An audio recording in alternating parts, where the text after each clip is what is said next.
New ইয়র্কের জ্যাকসনার্স থেকে আপনাদের সঙ্গে আছে আমি খালেদ মহিউদ্দিন। আবার ট্র্যাজেডি, শোকাবহে এক ঘটনার সাক্ষী এখন একটি স্কুল। সোমবার দুপুরে রাজধানীর ঢাকার দিয়াবাড়িতে মাইলস্টোন স্কুল কলেজের উপর আছড়ে পড়ে একটি যুদ্ধবিমান। হতাহতের সংখ্যা এখন পর্যন্ত সঠিক জানা যায়নি, তবে এটি নিশ্চিত করে বলা যাচ্ছে যে 30 জনের বেশি মানুষ মারা গেছেন, 165 জন আহত হয়েছে, যাদের মধ্যে অধিকাংশই কম বয়সী শিশু। এইটার কারণ অনেকে বলছেন যে উদাসীনতা, অনেকে বলছেন পরিকল্পনার অভাব, অনেকে বলছেন যে এটা দীর্ঘদিনের চেপে থাকা দুঃশাসনেরই আরেকটা রূপ। আসলে তা কি, তা নিয়ে কথা বলার জন্য আমাদের সাথে রয়েছেন সাবেক সচিব ও রাজনৈতিক বিশ্লেষক জনাব আবু আলম মোহাম্মদ শহীদ খান। জনাব আবু আলম মোহাম্মদ শহীদ খান, আপনাকে আমাদের অনুষ্ঠানে স্বাগত জানাই। আপনি আমাদের অনুষ্ঠানে যোগ দেওয়ার জন্য শুভেচ্ছা ও কৃতজ্ঞতা জানবেন। আমাদের সাথে আরও রয়েছেন গণমাধ্যম ব্যক্তিত্ব ডক্টর আব্দুল নূর তুষার। ডক্টর আব্দুল নূর তুষার, আপনিও আমাদের সাথে যুক্ত হয়েছেন, সেজন্য আপনি আমাদের শুভেচ্ছা এবং আমাদের অভিনন্দন জানবেন।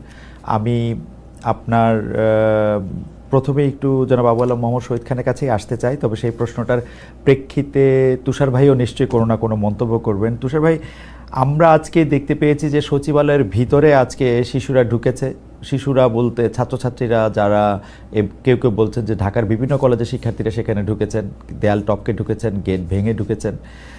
তারা শিক্ষা উপদেষ্টার পদত্যাগ দাবি করছিলেন। তাদের সেই দাবির ব্যাপারটা ছিল যে শিক্ষা উপদেষ্টা পরীক্ষাটা যে পেছানো হবে, ইন্টারমিডিয়েট পরীক্ষা, সেটা পেছাতে অনেক বেশি সময় নিয়েছেন। একবার বলেছেন যে তিনি পরীক্ষা পিছাতে চেয়েছেন, ও শিক্ষা সচিব সেটা পিছাতে দেন নাই। শিক্ষা সচিব কে প্রত্যাহারও করা হয়েছে, কিন্তু এখন শিক্ষার্থীরা শিক্ষা উপদেষ্টার পদত্যাগ চান। কয়েকদিন ধরে যে কথাটি আসলে খুব চলছে আমাদের আমাদের আমাদের আমাদের আমাদের আলোচনার চক্রে, সেটি হচ্ছে মব, প্রেশার গ্রুপ, দাবি আদায়ের জন্য নিজেদেরকেই খুব সক্রিয় হওয়া। আপনি এটাকে কোন দিকে ফেলবেন এবং এটা আসলে কিসের স্বাক্ষর রাখে? শহীদ ভাই, আপনাকে শোনার পরে আমরা তুষার ভাইকে একই প্রসঙ্গে একটু শুনবো। না, আমাদের দেশে যে মব তন্ত্র চালু হয়ে গেছে এবং মবের মূল্য যে চলছে, এই ব্যাপারে তো আর আলোচনা করার অবকাশ নেই, কারণ এটা আমরা অনেকদিন ধরে দেখছি এবং সরকারের পক্ষ থেকে বারবার বলা হচ্ছে যে আমরা মব আর করতে দেব না। তো ওই যে মব করতে দেব না, তার মানেটাই হচ্ছে যে মব চলছে, ওনারা এখন ব্যবস্থা নেবেন। কিন্তু আমরা শেষ পর্যন্ত সরকারকে তেমন কোনো ব্যবস্থা নিতে দেখি না, বরঞ্চ দেখি যে মব যারা করে তাদেরকে সহায়তা করতে এবং মব করার পরে মবের দাবি মেনে নিয়ে অনেক কিছু করা হয়। সে কারণে মব যারা করেন তারা বুঝে যাচ্ছেন যে মব করেই সবকিছু আদায় করতে হবে। তা আজকেও আপনার এই যে পরীক্ষা পিছানোর ব্যাপারে, অবশ্যই পরীক্ষা পিছানোর ব্যাপারে যে ঘটনাটি ঘটছে তা ন্যাক্কারজনক এবং সেটা গ্রহণযোগ্য না। কারণ আপনি একটা পরীক্ষা পিছাবেন, সেটা তো আপনি আগের দিন ডিক্লেয়ার করে দিবেন। এইটুক আপনার তো সহনশীলতা থাকতে হবে বা এইটুক সেন্সেশন থাকতে হবে যে স্পর্শকাতর একটা বিষয়। আপনি ওই বিদ্যালয়ে, যে বিদ্যালয়ে এই দুর্ঘটনা ঘটেছিল, সেখানে অনেকেই নিহত হয়েছেন। এখন পর্যন্ত নিহতের সঠিক সংখ্যা আমরা জানতে পারিনি, বাট ওই স্কুলটা তো পরীক্ষার্থী ছিল। সো নানান কারণে সারা দেশের যেহেতু শোক দিবস করছেন, নানান কারণে আপনি পরীক্ষাটা পিছিয়ে দিতে পারতেন এবং এই সিদ্ধান্তটা দুপুর 3টার মধ্যে নেওয়া সম্ভব ছিল, নেওয়া যেত। এবং এখানে শিক্ষা উপদেষ্টা এবং অন্যান্য উপদেষ্টা যারা আলোচনা করার জন্য দরকার, তাদেরকে সাথে নিয়ে এটা করা যেত। কিন্তু আমরা এটাও দেখছি যে আমাদের একটা কালচার হয়ে গেছে যে আমরা গভীর রাতে অনেক পোস্টিং দেখি, ফেসবুক পোস্টিং, টুইটারে পোস্টিং, গভীর রাতে সবকিছু হয়। রাত 12টার পরে যেন জেগে উঠে আমাদের কিছু লোক, তারা কি করে সারাদিন আমি জানি না, তারপরে তারা একটার পর একটা পোস্টিং দিতে থাকে। তো আমরা এখন দেখলাম যে রাত 3:30 বা 3টার দিকে আপনি পোস্টিং দিয়ে দিলেন যে কালকে পরীক্ষা স্থগিত করা হয়েছে। What a fun! এটাতে কি বলবো আমি, এটাকে ফান ছাড়া তো কিছুই বলার নেই। এবং তারপরে শিক্ষা উপদেষ্টা যদি বলেন আমি করতে চেয়েছিলাম, শিক্ষা সচিব আমাকে করতে দেয়নি। আমি জানি না উনি এটা বলেছেন কিনা, মেইন স্ট্রিম মিডিয়াতে আমি অনেক খবর দেখি না এবং এগুলো আসে না। যদি এটা সত্যি হয়ে থাকে তাহলে তো কালকেই উনার শিক্ষা উপদেষ্টা যে কাজটা করতে পারতেন, তিনি ডিক্লেয়ার করতে পারতেন, প্রধান উপদেষ্টার সাথে দেখা করতে পারতেন এবং শিক্ষা সচিবকে উইথড্র করতে বলতে পারতেন। কিন্তু সেটা হলো না। আজকে যখন মব হলো, তখন এখন তার দাবি হচ্ছে যে শিক্ষা উপদেষ্টার পদত্যাগ চাই। এখন সেই দাবি মানে মাকে যে চিকে মারার মতো আর কি, কিল মারার মতো, যে এখন একজন সচিবকে আপনি বললেন যে তাকে প্রত্যাহার করা হলো, তিনি এই সিদ্ধান্ত সঠিক সময় নিতে পারেন নাই। অবশ্যই এর দায় থেকে সচিব মহোদয় এড়াতে পারবেন না, বাট সচিব একাই কিন্তু একটি পাবলিক পরীক্ষা পিছিয়ে দেওয়ার ক্ষমতা রাখেন না। সুতরাং এটা একটা যৌথ সিদ্ধান্ত, এবং এই সিদ্ধান্ত নিতে হলে উপদেষ্টা পরিষদকে অবশ্যই জানাতে হবে, এবং এই ক্ষেত্রে প্রধান উপদেষ্টারও মতামত গ্রহণ করার প্রয়োজনীয়তা আছে। এইটা একটা বড় সিদ্ধান্ত ছিল। আম, আমরা ডক্টর আব্দুল নূর তুষার আপনার কাছে আসবো, তার আগে আমি একটু অধ্যাপক সেলিম রেজা নিউটন তার ফেসবুক পেজে তিনি লিখেছেন, শিক্ষা সচিবের যত দোষী থাক, এমনকি যত শয়তানিই থাক, তিনি কোট আন কোটের মধ্যে লিখেছেন, পরিস্থিতির দায় শিক্ষা উপদেষ্টাকেই নিতে হবে। হ্যাঁ, তাকে পদত্যাগ করতে হবে। সচিবের দোষে যে মন্ত্রী অচল, তাকে দিয়ে আমাদের চলবে কেন? পদত্যাগের সংস্কৃতি চালু করুন প্লিজ। পালানোর চেয়ে পদত্যাগ করা সুন্দর, ফুলের মতো সুন্দর। ডক্টর আব্দুল নূর তুষার, আপনার মন্তব্য একটু শুনতে চাইবো যে শিক্ষা সচিব, শিক্ষা মন্ত্রী, ছাত্রদের দাবি। পদত্যাগ যদি কারো করতে হয়, প্রথমে করা উচিত স্বরাষ্ট্র উপদেষ্টার, তো তিনি তো করেন নাই। হুম। আর পরীক্ষা পেছাতে দেরি হয়েছে এই কারণে পদত্যাগ, এটা অত্যন্ত বেশি দাবি। আমার কাছে মনে হয়েছে যে কাজটা ভুল হয়েছে। এই ভুলটার কারণ অবশ্যই সিদ্ধান্তহীনতা এবং সিদ্ধান্ত গ্রহণের অপারগতা বা অদক্ষতা, কিন্তু এটা ঠিক পদত্যাগ করার মতো অপরাধ হয় নাই। কিন্তু এই ভুলটা কেন হয়েছে আপনি দেখেন, সেটি হচ্ছে যে যখন জাতীয় শোক দিবস ঘোষণা করা হয়েছে, জাতীয় শোক একটা, যে পুরো জাতি শোক প্রকাশ করবে, সেখানে পরীক্ষা যে হবে না এই সিদ্ধান্ত নেয়ার জন্য সচিবের অপেক্ষা করা কিংবা কারো পরামর্শের অপেক্ষা করার কোনো যুক্তিই থাকে না। কিন্তু এই কাজটি কিন্তু একই সঙ্গে করা যেত। জাতীয় শোক যখন ঘোষণা করা হচ্ছে যে জাতি এই বিষয়ে দুঃখ প্রকাশ করবে, সারাদিন শোক প্রকাশ করবে, তাহলে ওই একই জায়গা থেকে এই ঘোষণাটা দেওয়া যেত যে কালকে পরীক্ষা হবে না। এটা বলার জন্য শিক্ষা উপদেষ্টা পর্যন্ত যেতে হবে কেন? আর বরং শিক্ষা উপদেষ্টাকে নির্দেশটা পাঠিয়ে দেওয়া যেত ওইখান থেকে, যে কালকে সদক্ষতা এবং সিদ্ধান্তের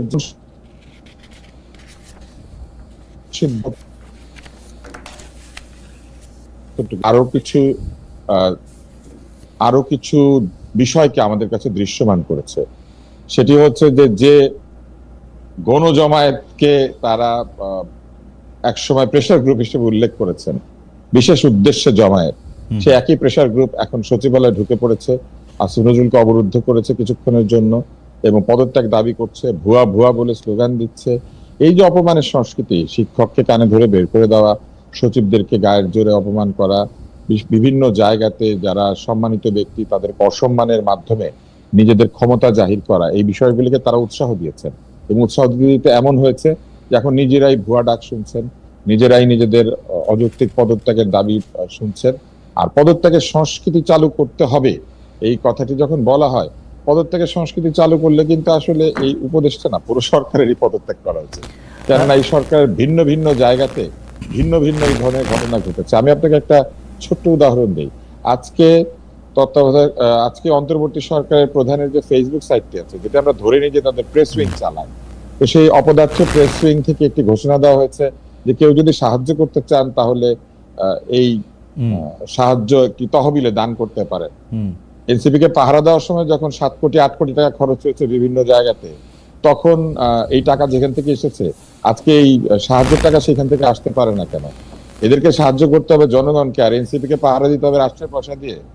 জনতা এখন এইখানে টাকা পাঠাবে এই আগুনে পুড়ে যাওয়াদেরকে সাহায্য করার জন্য। এটা দুইটা কারণ, তুষার ভাই, এটা দুইটা কারণ হতে পারে, যে দুইটা ব্যাপার হতে পারে আর কি, যে গণমানুষের সমালোচনার মুখে সেই পোস্ট আবার প্রত্যাহার করা হয়েছে, প্রত্যাহার করে সেখানে বলা হয়েছে তাদের কবর কোথায় দেওয়া হবে সেই জায়গা নির্ধারণ করা হয়েছে। আর যেটি কারণের কথা আমি বলছিলাম, সেটি অনেক সময় সরকার প্রধানরা এইগুলি ডাক দেন হচ্ছে যাতে এলোমেলোভাবে কোনো জায়গায় টাকা না গিয়ে, ধরেন আমাদের মতো সাধারণ মানুষরা যাতে টাকা দিতে পারেন, সেজন্য। টাকা নাই সেজন্য না, এলোমেলো ভাবে টাকা যাওয়ার তো প্রশ্নে ওঠে না। এখানে ওনারা তহবিলে সাহায্য করবেন, সেই টাকা রাষ্ট্রের তহবিল থেকে দিলে কি এলোমেলো জায়গায় যেত? আমি টাকা দিব, সেই টাকা এলোমেলো জায়গায় যাতে না যায়, এই কথা যদি তারা বলেন, যে যেখানে টাকা দিতে চায় সে সেখানে টাকা দিবে, এটা মানুষের স্বাধীনতা। হঠাৎ এই টাকাটা এলোমেলো জায়গায় না যাক, এটা তাদেরকে স্মরণ হলো। আর কবরের জায়গা দেওয়ার সিদ্ধান্ত না হলো, আপনি বলেন কবরের জায়গার দাম বাড়িয়েছে কিন্তু সরকারি, আগের সরকার তার মেয়রদের মাধ্যমে কবরের জায়গার দাম কোটি টাকাতে নিয়ে গিয়েছে। এখন কি এটা স্থায়ী কবর হবে? স্থায়ী কবর হিসেবে এটা দেওয়া হচ্ছে, এটা কিন্তু জানতে হবে, নাকি অস্থায়ী কবর হিসেবে এই কবরগুলি বরাদ্দ করা হচ্ছে। দ্বিতীয় হচ্ছে, উত্তরার কবরস্থানে যে সকল বাবা মা তার বাচ্চাকে কবর দিবেন, এই সিদ্ধান্ত তো আমরা নিয়ে দিতে পারি না। সুতরাং কবরের জায়গা ফ্রি করে দেওয়ার যে বিষয়টি, এটিও এক ধরনের পাবলিসিটি স্টান্ট। না কিন্তু কবরের জায়গা। কিন্তু তুষার ভাই, আপনি একটু আগের কথা আসি, আপনি ওই যে সচিবালয় ঘেরার করার কথা বা মব বা প্রেশার গ্রুপের কথা বলছিলেন, সচিবালয়কে কিন্তু আমরা এবারই প্রথম না, আরও এই কয়েক মাসের মধ্যে আমরা আরও কয়েকবার সচিবালয়ের ভিতরে লোকজন ঢুকে পড়তে দেখেছি। সচিবালয় যেহেতু ক্যান্টনমেন্ট না, কিন্তু ক্যান্টনমেন্টের মতোই একটি স্পর্শকাতর জায়গা, তো সেই ক্ষেত্রে তো সচিবরা বা যারা সরকারি কর্মকর্তা কর্মচারী আছেন তারা কাজকর্ম করার ক্ষেত্রে অনিরাপদ বোধ করতে পারেন। প্রত্যেক দিনই এরকম নানা ধরনের দাবি প্রত্যেকটা গ্রুপ থেকে আসতে পারে, কারণ সব গ্রুপেরই আসলে কোনো না কোনো ইন্টারেস্ট সচিবালয়তে আছে। এইটা কি আপনি মনে করেন সরকারের পক্ষ থেকে প্রাথমিকভাবে উৎসাহ প্রদান করা হয়েছে বলে এটা হয়েছে, নাকি সরকার একরকম অসহায়, যেহেতু এই সরকার খুব বল প্রয়োগ করতে চায় না, আটকাতে চায় না, সেটার জন্য? সরকার বল প্রয়োগ করলে গোপালগঞ্জে চায়, অন্য জায়গাতে চায় না। সরকারের বল যে আছে সেটা আমরা গোপালগঞ্জে টের পেয়েছি। সরকার সচিবালয়ের আশেপাশেও বল প্রয়োগ করেছে। আনসাররা যখন এসেছিল, রিক্সাওয়ালারা যখন দাবি জানিয়েছিল, ওই এলাকাতে একাধিকবার সরকারের বল প্রয়োগের ঘটনা ঘটেছে। সরকার কেন জানি হঠাৎ হঠাৎ ভিন্ন ভিন্ন সময় সচিবালয়ে এরকম মব প্রবেশ করতে দেন। আপনাদের মনে আছে কিনা, অটো পাসের দাবি তো এরকম ছাত্রদেরকে ঢুকে পড়তে দেওয়া হয়েছিল এবং কয়েকশো ছাত্র ঢুকেছিল, বেশি না। সরকার দাবি মেনে নিয়েছিলেন যে ঠিক আছে, পরীক্ষা হবে না, অটো পাস। ঠিক একই রকম ভাবে আজকেও লোকজন ঢুকে পড়েছে। সচিবালয় একটি স্পর্শকাতর জায়গা এবং ক্যান্টনমেন্টের চাইতে সচিবালয় অনেক বেশি অরক্ষিত, এই কারণে যে ক্যান্টনমেন্টে কিন্তু গোলা বারুদ, অস্ত্র, এই সব জিনিসপত্র আলাদা আলাদা ভাবে দায়িত্বশীল ব্যক্তিদের কাছে থাকে এবং এইটা কিন্তু সহজে কেউ হাত দিতে পারে না। ক্যান্টনমেন্টে কিন্তু কোনো জায়গায় আলাদা আলাদা ভাবে, সব জায়গায় আলাদা আলাদা ভাবে প্রতিরক্ষা থাকে। প্রত্যেকটা দালানের আলাদা প্রতিরক্ষা আছে। ক্যান্টনমেন্ট কিন্তু একটা গেট দিয়ে প্রতিরক্ষিত হয় না। কিন্তু সচিবালয়ে যা থাকে সেটা হচ্ছে জাতির পুরা হিসাব কিতাব। ওইখানে জমির হিসাব আছে, ওইখানে টাকার হিসাব আছে, ওইখানে স্বাস্থ্যের হিসাব আছে, ওইখানে ব্যবসা বাণিজ্যের হিসাব আছে, ওইখানে কি নাই এই বাংলাদেশের সমস্ত কার্যক্রমের হিসাব, অতীত এবং বর্তমানের এবং ভবিষ্যতের যে পরিকল্পনা, সেই ফাইলগুলি পর্যন্ত ওইখানে আছে। কর্মচারীদের পদোন্নতি আছে, নতুন চাকরির যে বিষয় সেইটা আছে, মরে যাওয়া কর্মচারীদের পেনশনের হিসাব আছে, কি নাই ওইখানে? ওইখানে একটা ফাইল নিয়ে গেলে, ওইখানে একটা ফাইলের মধ্যে যা দলিল দস্তাবেজ থাকে, একটা নিয়ে গেলে কয়েকশো লোকের, এমনকি কোন কোন ক্ষেত্রে কয়েক হাজার লোকের ক্ষতি হতে পারে। ফলে সচিবালয় যে এইভাবে লোকজন ঢুকে পড়তে দেওয়া হয়, এটাও তো একটা অদক্ষতা এবং অপারগতার প্রকাশ। পাহারা দিবেন। তুষার, আপনার কাছে কি মনে হয় যে এখানে সরকার, মানে আপনাকে শুধু এক দুই লাইনে যদি আপনি বলেন, এখানে সরকারের অদক্ষতার পাশাপাশি সরকারের কিঞ্চিত ইচ্ছাও থাকে বা পিক এন্ড চুজও থাকে, এরকমও কি আপনি বলতে চান? আপনি ধরিয়ে দিচ্ছেন প্রশ্নটা, আমি আসলে সেই জায়গায় যাচ্ছি। এই সরকার করে কি ভিন্ন ভিন্ন সময় তাদের কতগুলো যে অপকর্ম থাকে সেগুলি ঢাকার জন্য আগের সরকারের মতোই। এটা কিন্তু এখনকার প্র্যাকটিস না। আমার ধারণা যে এই কাজগুলি যারা পরিকল্পনা করেন, সেই একই পরিকল্পনাকারীরা এই সরকারের জন্য পরিকল্পনা করছেন, যে কারণে একই ভুল তারা বারবার করছেন। এই পরিকল্পকদের নিজেদের মেধার ঘাটতি আছে, অথবা নিজেদের বোঝার ভুল আছে, অথবা যেখান থেকে তারা ট্রেনিং নিয়েছেন সেই জায়গাতে ট্রেনিংটা খারাপ হয়েছিল। আপনি দেখবেন যে এই ধরনের ডাইভার্সন টাইপের জিনিসপত্র হঠাৎ ঘটতে দেওয়া হয়। লোকে এখন ব্যস্ত হচ্ছে সচিবালয়ে লোক ঢুকে পড়েছে, কিন্তু আমরা যে ট্রাম্পের কাছ থেকে 50% শুল্ক খেয়ে গিয়েছি, এটা নিয়ে আলাপ আলোচনা নাই হয়ে গেছে। গোপালগঞ্জে যে এইরকম গন্ডগোল করা হয়েছে, এটা নাই হয়ে গেছে। এরকম একাধিক ঘটনা যেগুলো আশেপাশে ঘটেছে, এগুলো সব নাই হয়ে গেছে। এখন শুরু হয়েছে কি? এখন শুরু হয়েছে সচিবালয়ের মধ্যে কিছু ছেলে ঢুকে শিক্ষা উপদেষ্টা পদত্যাগ দাবি করছে। আমি আপনাকে বলে দিই, শিক্ষা উপদেষ্টা পদত্যাগ করবেন না, এরা যার যার মতো বাড়িতে ফিরে যাবে। কিছুক্ষণ পরে আবার নতুন ভাবে জনসভা তৈরি হবে, সেখানে সালাউদ্দিন সাহেব কিংবা কোন মহিউদ্দিন সাহেবকে আবার গালিগালাজ করা হবে, আবার নতুন একটি পরিস্থিতি তৈরি করা। আমি একটু মূল জায়গাতে কিন্তু আমরা নাই। আমরা একটু জনাব আবু আলম শহীদ খানের কাছে জানতে চাই যে জনাব আবু আলম শহীদ খান, আপনার কাছেও এরকম মনে হয় কিনা? কারণ এই ঘটনার পরে, মানে সচিবালয় ঘটনার পরপরে আমরা যেই দুই উপদেষ্টা এবং প্রেস সচিব আটকে থাকলেন, সেই প্রসঙ্গটাতেও আমরা একটু আসবো। আপনি কি দেখছেন এটা, সে একটু বলেন যে এটা ঠিক একটা পরিকল্পনার অংশ কিনা, পিক এন্ড চুজ কিনা, সচিবালয়টাকে এরকম অরক্ষিত কেন, এবং সচিবালয়ের মধ্যে ঢুকে পড়া মানে এটা কারো জন্য তো এটা একটা ভালো কথা না। প্রথমত হচ্ছে যে পিক এন্ড চুজ, সেটা তো হচ্ছেই, সেটা তো তুষার একদম ক্লিয়ার করেছে। আপনি গোপালগঞ্জে আপনার বল প্রয়োগ করার সময় তো কোনো ঘাটতি ছিল না, অথবা আনসারদের ক্ষেত্রে, প্রাথমিক শিক্ষিকাদের ক্ষেত্রে, মাদ্রাসা শিক্ষক, জগন্নাথ কলেজের বিশ্ববিদ্যালয়ের যে যারা আসছিলেন আমাদের প্রধান উপদেষ্টার দপ্তরের কাছাকাছি, বাসভবন এবং দপ্তর দুটাই, তখন কিন্তু বল প্রয়োগে কোনো অসুবিধা হয়নি। এখন সচিবালয় হচ্ছে বাংলাদেশের সবচেয়ে সেন্সিটিভ জায়গা, এবং সচিবালয় আসলে ক্যান্টনমেন্ট বানানোর তো কোনো ইচ্ছা কোনো কালেই কোনো সরকারের বা কোনো মানে কর্মচারী ছিল না। এটাতে ক্যান্টনমেন্ট কেন বানাতে হবে? সচিবালয় টিকে আছে জনগণের আস্থার উপরে, কারণ জনগণ জানে যে সচিবালয়ে তার অনেক কাজকর্ম আছে। হ্যাঁ, কাজ ঠিক মতো করেন না, জনগণ আমাদেরকে অবশ্যই সমালোচনা করেন। সচিবালয়ে অনেক কর্মকর্তা কর্মচারী আছেন যারা জনস্বার্থ বিবেচনা করেন না, সমালোচনা আছে। বাট সচিবালয়ে ঢুকে পড়বেন, সচিবালয়ের জিনিস বিনষ্ট করবেন। আর এই গায়ের জোরটা ওই ইন্টারমিডিয়েট পরীক্ষা যে অটো পাসের তখন থেকে শুরু হয়েছে। এবং এই সরকারের একটা প্রবণতা হলো যে কোনো বিষয়ে এই গায়ের জোর করতে দেওয়া। এবং তুষার ঠিকই বলছিলেন, ওখানে আর থাকতে পারেননি। আসলে প্রথম পদত্যাগ করা উচিত হলো স্বরাষ্ট্র উপদেষ্টার, কারণ স্বরাষ্ট্র উপদেষ্টার দায়িত্ব হলো সচিবালয়ের নিরাপত্তা নিশ্চিত করা। তো উনি তো সচিবালয়ের নিরাপত্তা নিশ্চিত করতে পারেননি। সুতরাং দাবিটাও হওয়া উচিত যে স্বরাষ্ট্র উপদেষ্টা এই অবস্থায় উনি পদত্যাগ করে দেবেন, যদি করতে চান। করবেন না তো উনি করবেন না কেন? এর আগে একটা ঘোষণা দিয়েছিলেন না উনি, আমাদের যখন একজন রাষ্ট্রপতি বাইরে গেলেন এবং তারপরে উনি ঘোষণা দিলেন এবং একটা কমিটি তিন উপদেষ্টার কমিটি করা হয়েছিল, তাই না? তারপরে মহামান্য রাষ্ট্রপতি ফেরত আসছেন এবং উনি বলছিলেন যে আমি যদি কিছু করতে না পারি, আমি যদি কোনো অ্যাকশন নিতে না পারি, আমি পদত্যাগ করবো। তো এখন তো আমরা ওই অ্যাকশনেরও কোনো খবর রাখি না, উনি পদত্যাগও করবেন না। রাত 3:30টায় উনিও আপনাদের প্রেস কভারেজ করেন, মানে প্রেস কনফারেন্স করেন। এই যে মধ্যরাতে কিছু কাজ করার যে অভ্যাস, এই অভ্যাসটা এই সরকারের অনেকেরই আছে। বিশেষ করে আমাদের যারা বৈষম্য বিরোধী ছাত্র আন্দোলনের নেতৃত্ব দিয়েছিলেন, সেই সময় থেকে তাদের এই অভ্যাস গড়ে উঠেছে, কিন্তু এখনো সেখান থেকে তারা যান নেই। সেই অভ্যাসের কারণেই মনে হয় এরকম তারা গভীর রাতে কিছু কিছু দেন এবং তখন মানুষজন ঘুমাতে থাকে, সকালে উঠে একরকম মনে করার পর তাদের ক্ষোভ দুঃখ বেদনা জাগ্রত হয়, তখন তারা অ্যাকশনে যায়।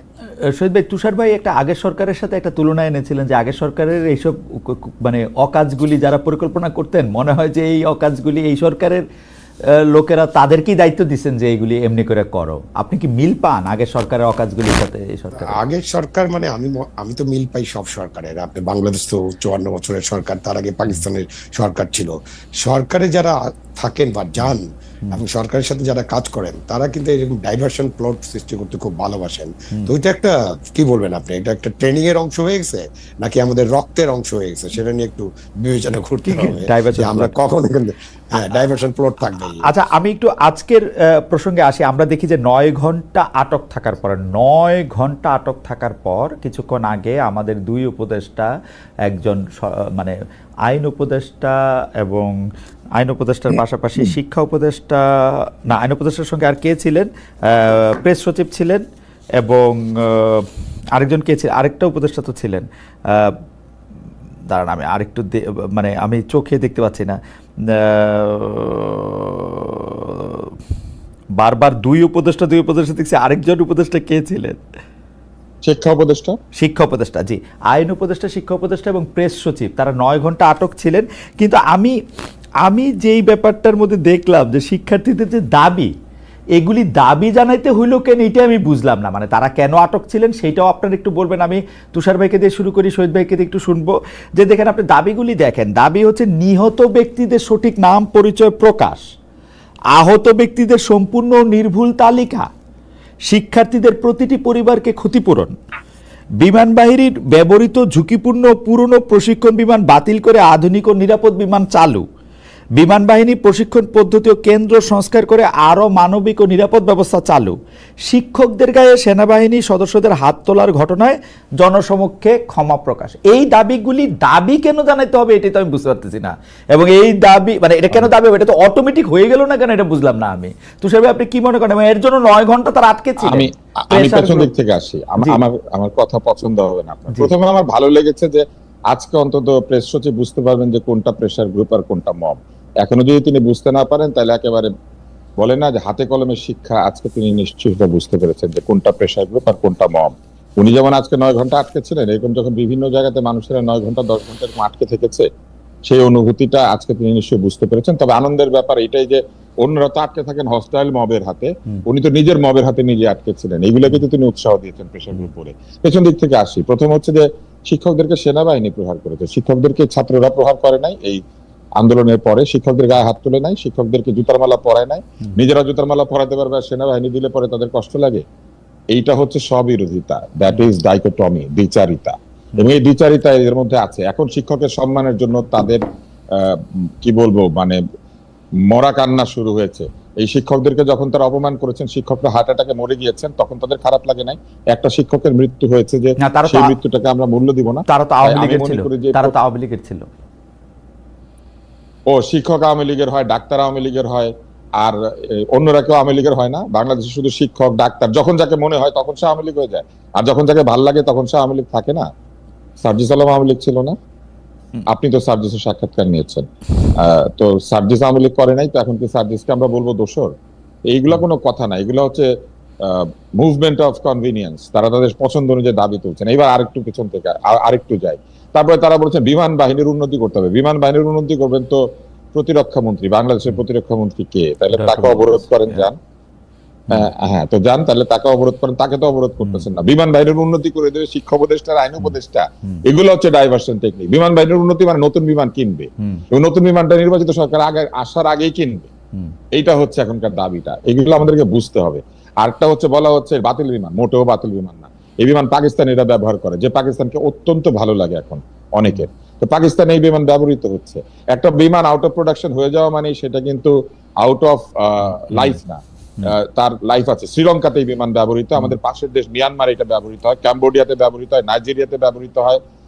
এই বিমান আফ্রিকাতে এবং এশিয়াতে ভিন্ন ভিন্ন দেশে ব্যবহৃত হয়, নর্থ কোরিয়াতে ব্যবহৃত হয়। এইটা আসলে মিগের একটা মডিফাইড ভার্সন।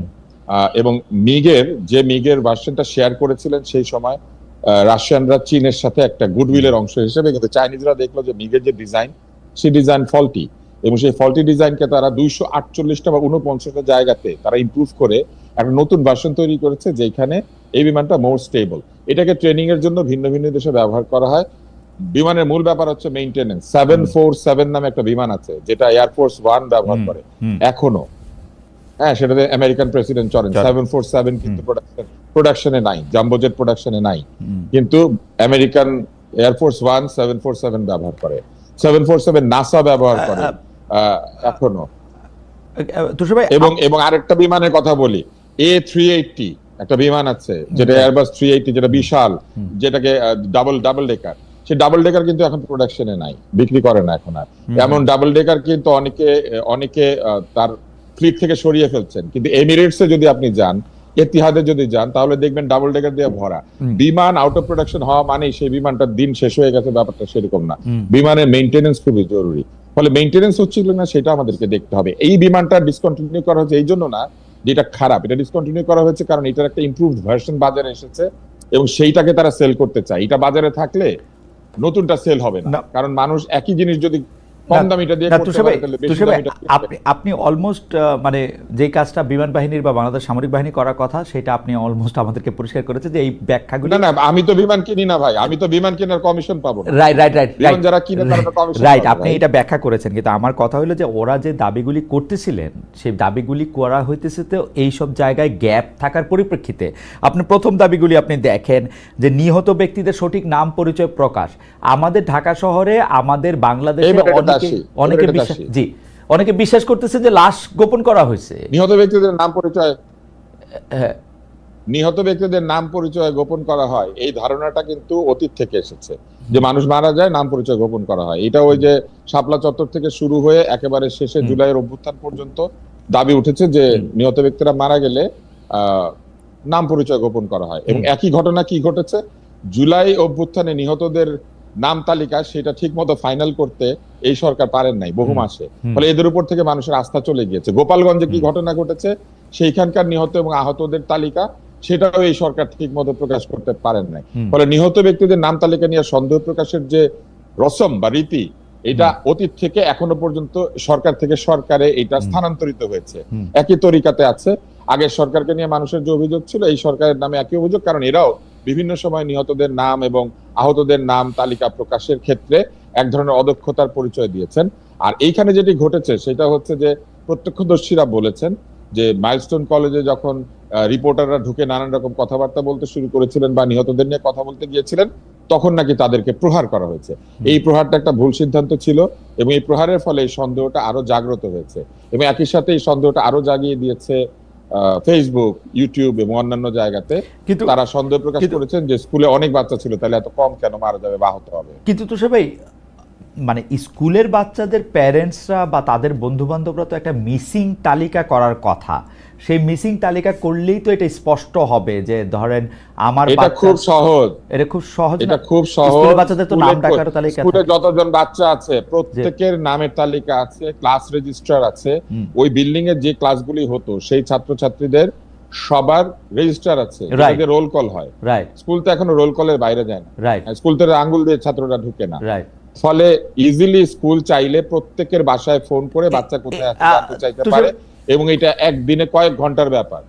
সবাই মিলে ফোন নিয়ে বসলে এটা বের করা কোনো ব্যাপার না। তুষার ভাই, আমি আপনাকে একটু রাইখে একটু শহীদ ভাইয়ের কাছে যাই। শহীদ ভাই, এই যে আটকে রাখা 9 ঘন্টা পরে এবং যেই দাবিগুলি জানানো, আমার প্রাথমিকভাবে মনে হয়েছে যে এই দাবিগুলি আসলে আগেই সরকারের ক্লিয়ার করা উচিত ছিল কোথায় কখন কোন ঘটনা ঘটেছে। আর এই যে নিহতদের নাম তালিকা প্রকাশ, আহতদের পূর্ণাঙ্গ তালিকা প্রকাশ, এইটা নিয়ে যে সন্দেহ, এই সন্দেহটা এখনো কেমনি জিয়ে থাকে 2025 সালে। এবং আমরা যে কোনো দুর্ঘটনার ক্ষেত্রে এই অভিযোগটা প্রায় শুনি যে আসলে নিহত যত হয়েছে তত সরকার বলতেছে না। এই ব্যাপারটা কেন হয় আসলে, মানে কিসের থেকে? তুষার ভাই 2-3টা উদাহরণও দিয়েছেন আসলে, বা 2-3টা পুরনো কথাও স্মরণ করেছেন। এরকম হয় যে আপনার নিহতের সংখ্যা কমিয়ে ফেললে হয়তো ক্ষতিপূরণ কম দিতে হবে, যেটা আমরা লঞ্চ দুর্ঘটনায় সবসময় শুনেছি যে লঞ্চ দুর্ঘটনার পরে লঞ্চের মালিকরা লোক পাঠিয়ে ওখান থেকে লোকজন সরিয়ে ফেলে নিহত লোকজনকে। তো এরকম অনেক কথা প্রচলিত আছে এবং অনেক কিছু ঘটেও বাংলাদেশে। ঘটে যাওয়ার কারণে এই ধরনের ধারণা একটা আছে মানুষের মধ্যে। তো এটা তো খুব ক্লিয়ার যে একটা স্কুলের, এবং এটা একটা নামকরা স্কুল, সেই স্কুলের যে রেজিস্টার আছে, রেজিস্টার ধরে খুঁজলেই আমরা আহত নিহতদের সব তালিকা পেয়ে যাব। এবং এই কাজটা স্কুল কর্তৃপক্ষই করে ফেলতে পারে, সরকার তাদেরকে করতে বলতে পারে এবং সরকার সেই সহায়তাটা নিতে পারে। তো এখানে আপনার যে ওই 2 উপদেষ্টাকে আটকে রেখে প্রায় 9 ঘন্টা এবং যেসব দাবি দেওয়া করা হলো, সেই সব দাবি দেওয়া খুবই সাধারণ দাবি দেওয়া, এই দাবি দেওয়া করার কোনো দরকার নেই।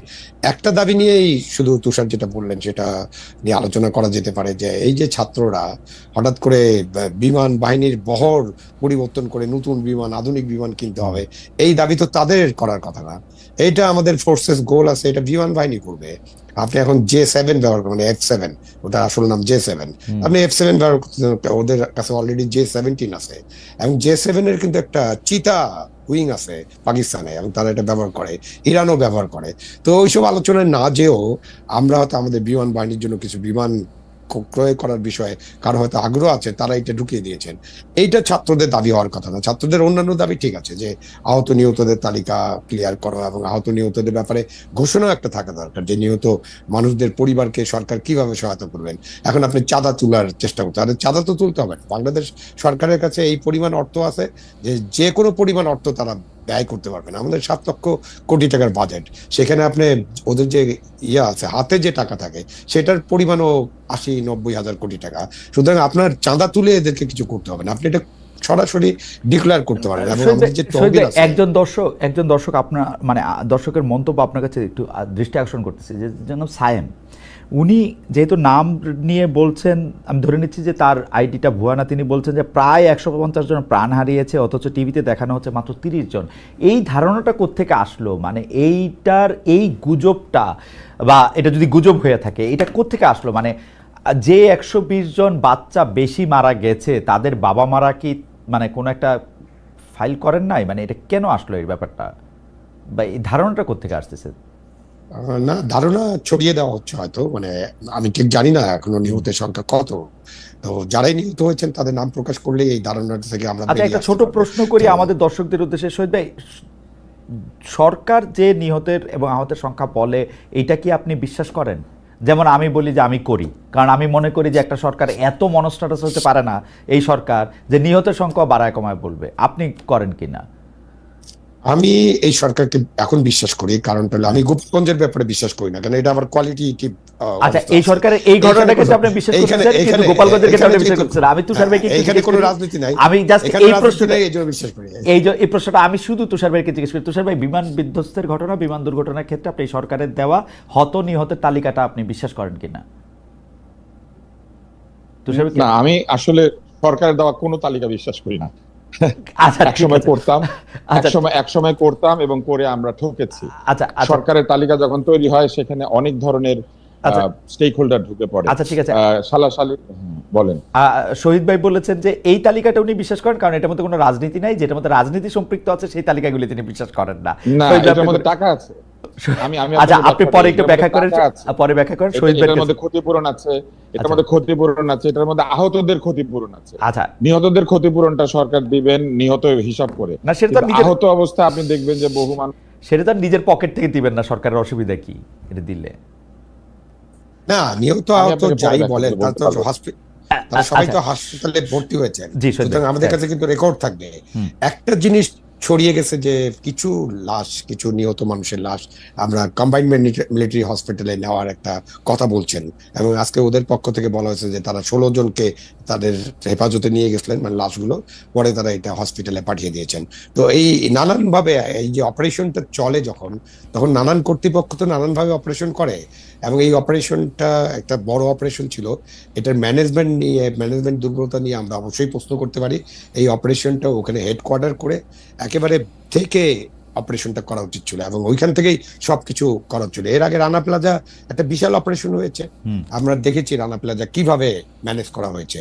তো ওইখানে তো একেবারে সেনাবাহিনীর জিওসি নিজে উপস্থিত ছিলেন, এবং সেনাবাহিনীর অনেক সাপোর্ট, লোকাল গভর্নমেন্টের অনেক সাপোর্ট, সরকারের অনেক সাপোর্ট, জনগণের অনেক সাপোর্ট নিয়ে আমরা অপারেশনটা করেছিলাম। এবং সেখানে কিন্তু আপনার ওই যে ছোটখাটো বিষয় নিয়ে কথা বলা হয়, বাট এই অপারেশন চালানো, নিহতদের তালিকা, এই বিষয়ে খুব বেশি অভিযোগ কিন্তু ওখানে হয়নি। ওকে। সুতরাং অপারেশন আপনি কিভাবে করছেন সেটার উপর অনেক কিছু নির্ভর করে।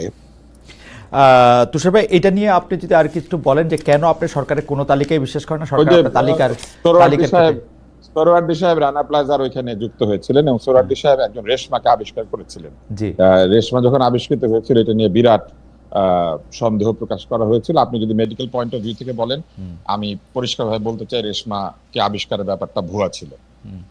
এটা সম্ভব না যে একজন এইভাবে আটকে থাকার পরে তার স্কিন ক্লিন থাকবে, স্কিন ক্লিন থাকা সম্ভব না। তো যাই হোক, আরো অনেক কারণ আছে, আমি সেটা এখানে না বলি, কিন্তু এইসব কারণেই অনাস্থাগুলি তৈরি হয়েছে। যখন হঠাৎ করে মানে বেঁচে থাকার অসম্ভব জায়গা থেকে পানি না পেয়ে, কিচ্ছু না পেয়ে একজন বের হয়ে আসে রেশমা, এবং বের হয়ে এসে একেবারে মানে তরতাজা, তখন কিন্তু মানুষ প্রশ্ন করতে থাকে যে তাহলে যারা মরে গিয়েছিল তারা কারা, আর যারা জীবিত অবস্থায় বের হলো তারা কারা। এখন এইখানে বা যেখানে আপনি তালিকার কথা বলেন, সকল তালিকায় ত্রুটি পাওয়া গিয়েছে অতীতে, ফলে এইখানে লোকজন আগে থেকেই সন্দেহ প্রকাশ করতে শুরু করেছে যে এই তালিকা ঠিক নাই। এই সবকিছুই দায়িত্ব কিন্তু সরকারকে নিতে কিন্তু হবে। তুষার ভাই, সরকারকে এমন একটা ট্রান্সপারেন্ট ব্যবস্থা তৈরি করতে হবে যেখানে সরকার কোনো তালিকা দিলে লোকে বিশ্বাস করে। তুষার ভাই, শেখ হাসিনার সরকারের না হয় কোনো এজেন্ডা ছিল নানা রকম, এই সরকারের তো এরকম কোনো এজেন্ডা, পপুলারিটি গেইন করা, পপুলার হওয়া, সেগুলির কোনো এজেন্ডা নাই, আছে কি? না, নাই তো। থাকলে তো ওনারা পপুলার হওয়ার চেষ্টা করতেন। যেরকম পপুলারিটি নিয়ে তারা এসেছিলেন, হ্যাঁ। সেই পপুলারিটি প্রতিদিন বারবার কথা ছিল। হ্যাঁ। এই 11 মাস পরে এসে তো তাদেরকে ঘেরা হওয়ার কথা না। ফলে পপুলারিটি নিয়ে তাদের বিন্দু মাত্র মাথা ব্যথা নাই। তাদের মাথা ব্যথা হচ্ছে সংস্কার। তারা সংস্কার করতে চান তাদের নিজেদের ইচ্ছা অনুযায়ী অথবা কারো প্রেসক্রিপশন অনুযায়ী। আর দ্বিতীয় যেটি তাদের মাথা ব্যথা, সেটা হচ্ছে নির্বাচন তাদের ভালো লাগে না। নির্বাচন জিনিসটা ভালো না, জনগণ ভোট দিতে পারে না, জনগণ টাকা নিয়ে ভোট দেয়, রাজনীতিবিদরা ভালো না, তারা টাকা দিয়ে ভোট কিনে, বা বাংলাদেশের নির্বাচন কমিশন ভালো না, কারণ নির্বাচন কমিশন কিভাবে ভোট করে তারা পারে না, পুলিশ ভালো না, তারা পাহারা দিতে পারে না, ডিসিএসপিরা ভালো না, তারা নির্বাচন আগে করে দেখাইতে পারে নাই। ফলে নির্বাচন আসলে না করলেই তো ভালো। ফলে তাদের এজেন্ডা হচ্ছে নির্বাচন না করা, তাদের উচিত নির্বাচন করেই এটাকে প্রমাণ করা। আমার মনে হয় যে আপনি যে কনস্পিরেসির কথা বলতেছেন সেই কনস্পিরেসি আসলে এটা কনস্পিরেসি না, না, কনস্পিরেসি হচ্ছে ষড়যন্ত্র। না, কিন্তু কনস্পিরেসি হচ্ছে ষড়যন্ত্র যেটা চোখের আড়ালে হয়, এটা তো আমরা পরিষ্কার দেখতে না, পাচ্ছি। কিন্তু আমি আপনাকে বলি, সোহরাওয়ার্দী উদ্যান ভোরে জনসভা করা যায়, তখন নিরাপদ পরিবেশ থাকে, হাজার হাজার লাখ লাখ লোক সোহরাওয়ার্দী উদ্যানে আসতে পারে। ড্রোনের ভিডিও বা অন্য ভিডিও যাই বলুক, আমরা পত্রপত্রিকা এবং ঘোষণায় দেখেছি লক্ষ লক্ষ লোক পদযাত্রা করছে, পদযাত্রা করে জেলার পর জেলা সমান হচ্ছে, নাহলে জেগে উঠছে। তখন কোনো নিরাপত্তার ঝামেলা থাকে না। শুধু নির্বাচনের সময় বলে যে নিরাপদ পরিবেশ, আপনি যে ওপেন, এটা তো কোনো ষড়যন্ত্র না। কিন্তু আপনি যে কথাগুলি বললেন সেই কথাগুলি তো কিছুটা সত্য। ভোট কেনা বেচার কথাও সত্য, ডিসিএসপিরা যে নির্বাচন করার সময় অনেক ধরনের ম্যানিপুলেশন করতে পারে বা করে থাকে, রাজনৈতিক দলই তো কেনা বেচা হয়, রাজনৈতিক দলই তো কেনা বেচা হয়। আমরা দেখি যে গাড়ির গ্লাস নেমে যায়, ফলের ঠোঙ্গার মধ্যে রাজনৈতিক দল কেনা বেচা হচ্ছে। তো তা তো হয়ও। আচ্ছা তুষার ভাই, আমি একটু আসতেছি আপনার কাছে একটা অন্য প্রসঙ্গ বা প্রশ্ন নিয়ে, কিন্তু দর্শকদের কাছে আমরা প্রশ্ন করছিলাম, যেহেতু আজকে মানে 2 দিন আগে এই জরিপটা করা, তখনও এই ট্রেজেডিটা ঘটে নাই। আমরা প্রশ্ন করেছিলাম পিআর পদ্ধতির দাবি সামনে এনে, মানে বিএনপি দাবি করছে যে পিআর পদ্ধতির দাবি সামনে এনে কিছু পক্ষ জাতীয় নির্বাচন পিছিয়ে দেওয়ার ষড়যন্ত্র করছে, এই দাবি বিএনপি করছিল। দর্শকদের কাছে আমরা প্রশ্ন করেছিলাম যে দলটির অবস্থান সঠিক বলে মনে করেন কিনা। শতকরা 35% দর্শক মনে করছেন যে হ্যাঁ দলটির অবস্থান সঠিক, শতকরা 65% দর্শক মনে করছেন যে দলটির অবস্থান সঠিক না। 63,000 দর্শক আমাদেরকে ভোট দিয়েছেন। আমরা পরবর্তী প্রসঙ্গে যাই, যে এই যে আপনি জনপ্রিয়তার কথা বলছিলেন, সেটার মধ্যে রাজনৈতিক সরকারগুলো নানা কায়দায় প্রচার প্রপাগান্ডা করে নিজেদের জনপ্রিয় দেখাতে চায় বা ফেক জনপ্রিয়তা তারা আশা করে। এই অন্তর্বর্তী সরকারের মধ্যেও আমরা এমন একটু প্রবণতা দেখতে পাই। আমাদের প্রশ্নটা ছিল সেইটা, সেই পপুলারিটিটা দিয়ে তারা আসলে কি চায়। যে ধরেন মাইলস্টোনের ঘটনায় ত্রাণ চেয়ে গণমানুষের সাহায্য চাইলো এই সরকার, তারপরে আবার পরে এটা সমালোচনা হইলো, এটা আবার তুলে ফেলে তারপরে আবার কবরের জায়গার কথা বলল। এই মানে এই সরকারের মধ্যে এই জনপ্রিয় হওয়ার কৌশল বা এইটার কারণটা কি, এটা যদি একটু আমাদের ছোট করে বলতেন। আমাদের অনেকগুলি বিষয় আসলে আপনাদের প্রশ্ন করতে হবে। তুষার ভাই বলেন একটু ছোট করে। আমি আপনাকে একটা জিনিস বলি, এই সরকারের প্রধানের নামে যে স্ট্যাটাসগুলি দেওয়া হয়, স্ট্যাটাসগুলি কার সঙ্গে আলোচনা করে দেওয়া হয়? প্রেস উইং কি নিজে নিজে সিদ্ধান্ত নিয়ে দেয় নাকি উনি নিজেই এটা দেখেন? ওনার নিজের নামে যে জিনিস যাবে সেটা তার নিজের দেখা উচিত, প্রেস উইং এর হাতে ছেড়ে দেওয়া উচিত না।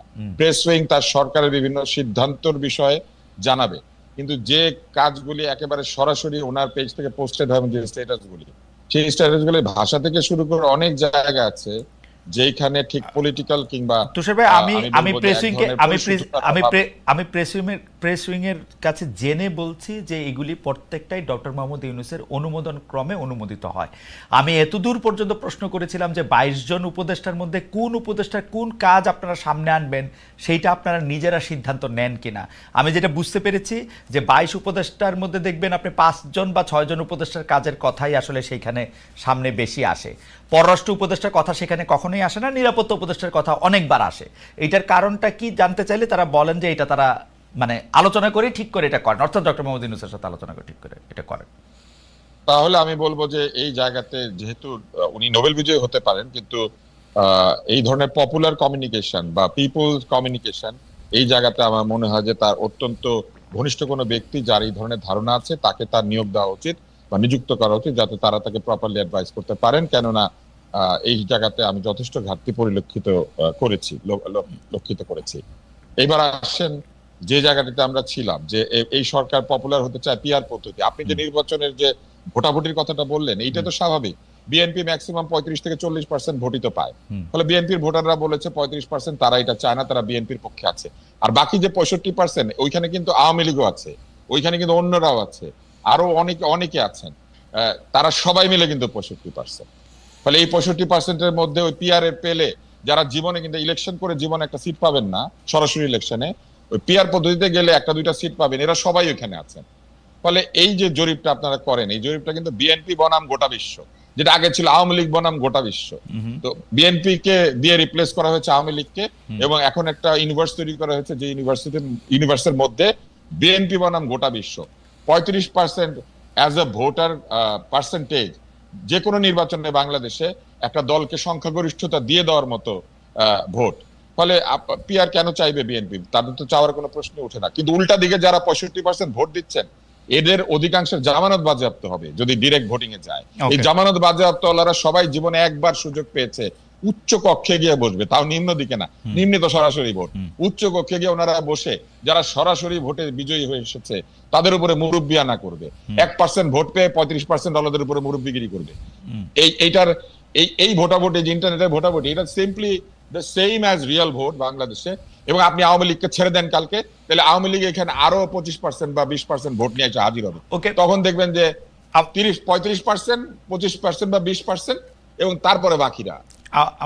আমার মনে হয় যে পিআর পদ্ধতি বা নির্বাচন নিয়ে আমরা আরো একদিন বিস্তারিত আলোচনা করব। আমি একটু আবুল আলম মোহাম্মদ শহীদ খান আপনার কাছে আসতে চাই যে শহীদ ভাই, এই সরকারের প্রেস উইং আসলে প্রধান উপদেষ্টা প্রেস উইং, প্রধান উপদেষ্টা যা বলেন বা যা বলতে চান সেটা। আমি প্রেসিংটার দিকে খেয়াল রাখি, প্রেসিংয়ের লোকজনের সাথে কথা বলি প্রধান উপদেষ্টা কি বলতে চান বা কি জানাতে চান সেটার জন্য। কিন্তু আমি প্রধান উপদেষ্টার মধ্যে এক ধরনের পপুলিস্ট হওয়ার মানে আকাঙ্ক্ষাটা দেখি। এইটার কারণটা কি? উনি তো ভোটে দাঁড়াবেন না, উনি এই এই এই পপুলারিটিটা কেন তিনি অর্জন করতে চান? মানে যখন যেদিকে ছাতা সেদিকে বৃষ্টি ধরে আপাত মানে খুব বাহবা পাওয়ার কিছু পথ করে দিয়ে। এটা তো তার নতুন চাওয়া না, এটা তো তিনি তার জীবনের শুরু থেকে চেয়েছেন। সবসময় তার একটা পপুলিস্ট হওয়ার, পপুলার হওয়ার একটা কাজ উনি করতেন। আপনি নোবেল লরেট হওয়ার পরে যেভাবে গেলেন একেবারে একটা বিমান নিয়ে পুরস্কার আনতে, বা যে আপনি তাকে যদি তার পুরো জীবনটা দেখেন, তো তিনি তো সবসময় চেয়েছেন লাইমলাইটে থাকতে, পপুলার, মানে তার জায়গায় 000 ওখানে ছিলেন। তো সুতরাং উনি পপুলার হতে চান, এটা তার মধ্যে আছে, এটা মানুষ স্বাভাবিকভাবে হতে চায়। বাট এখন উনি যে রাজনীতি এবং কূটনীতি এবং আমার যে নীতি, যেখানে আপনার আমাদের ভূ রাজনৈতিক যে পরিস্থিতি, আমাদের যে সিকিউরিটি নীতি, এই যে 3 জায়গায় উনার যেসব কাজ উনি আগে জীবনে করেছেন, সেই সব কাজে উনি অনেক সাকসেসফুল, মানুষের ব্যাপারে কোনো সন্দেহ নেই। সেটা নিয়েও হয়তো অনেকে সমালোচনা করবে, বাট এখানে এসে তার যে 3টা জায়গা, সেই 3টা জায়গায় তিনি তো ভালোভাবে তার পদক্ষেপগুলো নিতে পারছেন না, ভালোভাবে কাজটা করতে পারছেন না, মানে কাজগুলো ভালোভাবে হচ্ছে না, এটা আমরা দেখছি। তো সুতরাং উনি উনার কাজের মধ্য দিয়ে পপুলার হতে চাইবেন, কিন্তু এইরকম আপনি ফেসবুক পোস্টিং দিয়ে কি পপুলার হওয়া যায় নাকি?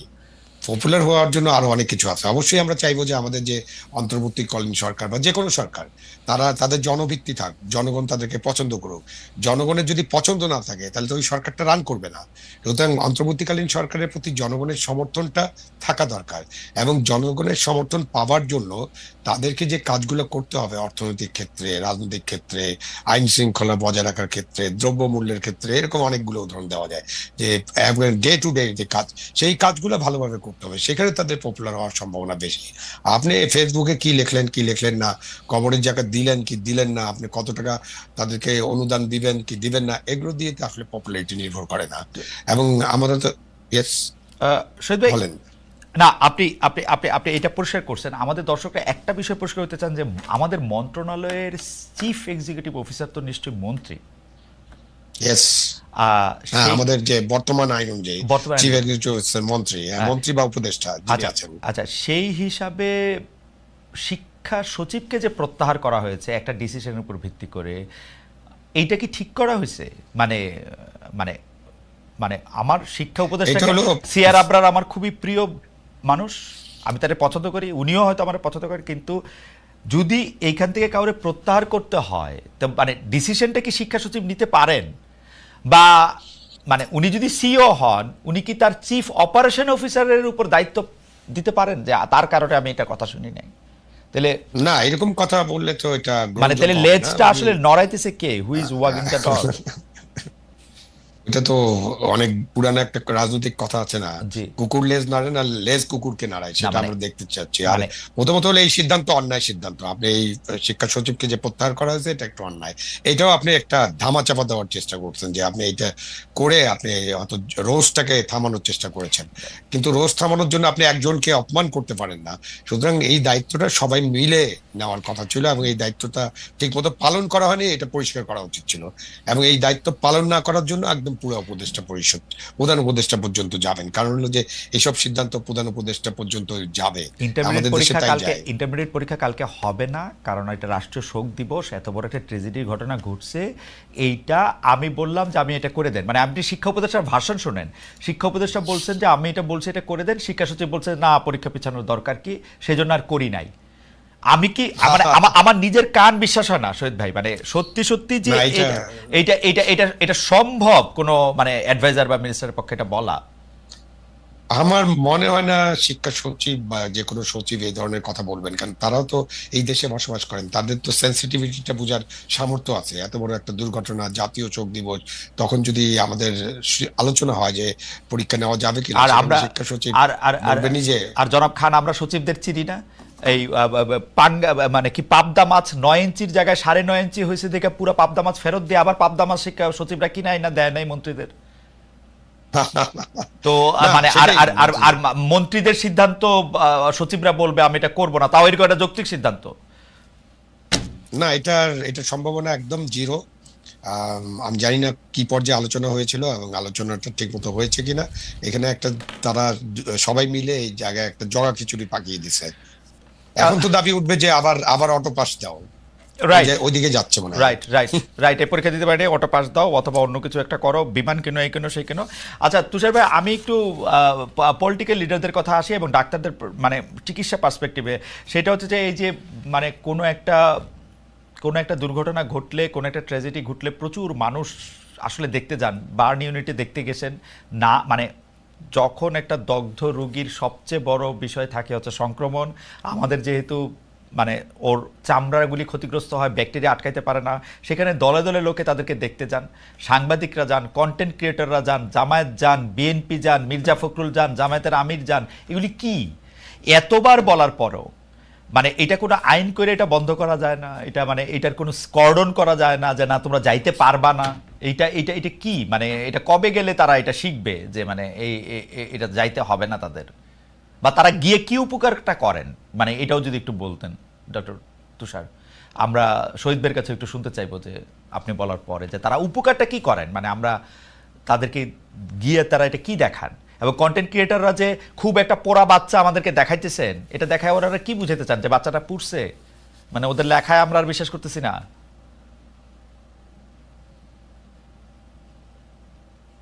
তো সবাই কি আমাদের শুনতে পাচ্ছেন? হ্যাঁ, শুনতে পাচ্ছি। জি উত্তর তো দিব? জি তো সবাই একটু যদি মন্তব্য করতেন। জি। হ্যাঁ, প্রথম বিষয় হচ্ছে যে সমস্ত হাসপাতালে ইনফেকশন কন্ট্রোলের প্রোটোকল আছে। কোনো হাসপাতালে এইভাবে কোনো লোক ঢুকতে পারার কথা না, ঢোকে না, এর আইন আছে।